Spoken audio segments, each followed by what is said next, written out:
Let's bring in Sky News Washington correspondent Annelise Nielsen, who has been following this story and joins us live from New York City. Annelise, tell us, what is the latest on the Trump saga? I've heard there's been another delay. The grand jury decided not to meet on Thursday. They're not going to meet on Friday.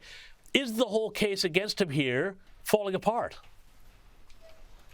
Look, from what we can glean, it doesn't look good. And this is one of the difficult things with covering a grand jury trial. It's all secret. They don't release information to the public. There's not a court list you can go check to see what time everything starts. It's all reliant on leaks.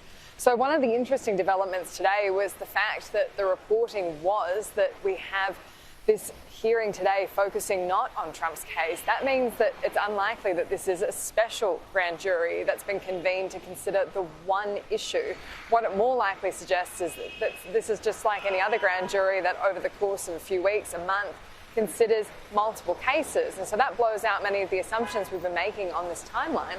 So, for instance, when Donald Trump said he expected to be arrested on Tuesday, the general assumption was he had that estimate because he was told Monday's your last chance to front and present your own case. You don't have to do that in a grand jury. You don't have to do that in any criminal trial. You don't have to give evidence in your own defence. You have the right to remain silent, as we all well know.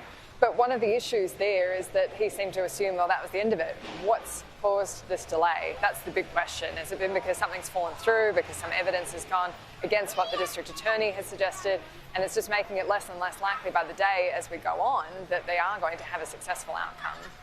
And so we've seen this report from Bob Costello, who used to work for Michael Cohen, used to be his advisor. He has said basically that the grand jury was cherry picking and that it was clear that Bragg only wanted one result here. Are you hearing anything more like this that supports the idea that Bragg has been trying to railroad Trump and that, the case against him, when it gets into the courtroom, a courtroom full of New Yorkers who would presumably not be really the biggest, MAGA people in the world, that he's just not getting it over the line with them?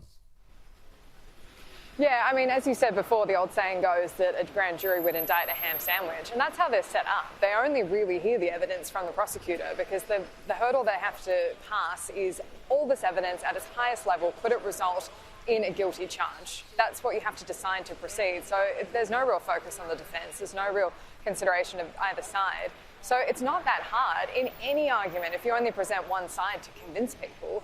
And so that's why this has been such a confusing week to say, hang on, why haven't we got a result here yet? This has been going for a while. We should know. This is a case that dates back to 2016. What new evidence is coming out now to change people's mind?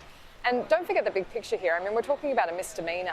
And a lot of this, the question has been how much political interference is happening? How much are Democrats getting in the middle of this saying, guys, we don't need another platform for Donald Trump, who's raised $1.5 million in the 3 days after he said he was going to be arrested from supporters. Those are all small grassroots donations.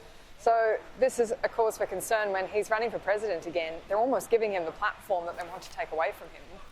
But Annelise, let's not forget that Donald Trump was the one who threw the first card in this, making this a public thing, saying, oh, I'm going to be arrested. What are the chances here, and maybe I'm giving him too much credit as a strategist, but that Trump is foxing everybody on this? He threw this possibility of an arrest for this ongoing, bubbling grand jury investigation out there to garner attention for himself, make himself look the victim, and, of course, make this prosecutor look like an idiot. Yeah, I mean, he's done that in getting a lot of attention on himself. The platform's back in his control. And when you think about how these grand juries usually progress, control is everything for the DA especially. They get to decide who hears what. They get to decide in what capacity. Remember, a lot of this, too, is getting the evidence in the first place. They can force people to appear, even though it's a secret. They still have that evidence on the record. And so in the future, if you present again in a criminal trial and what you say is different, even though the first hearing was secret, you can be done for perjury. And that's how Donald Trump's campaign's been framing this as well, saying this is all part of an elaborate trap that they're trying to lay for the former president. Whether that's true or not at all, it really speaks to his supporters, who may well have been ready to move on from Ron DeSantis, may well have been thinking that Donald Trump did his time, they loved him, but he's gone on to bigger, better things. Now he's back in the spotlight, he's back in the focus, and he's taking off all the oxygen away from all the other Republicans who right now are trying to get their name in the headlines, trying to get their branding out there to be the potential presidential candidate. Sky News Washington correspondent Annelise Nielsen, always a pleasure and never a dull moment. Thank you so much.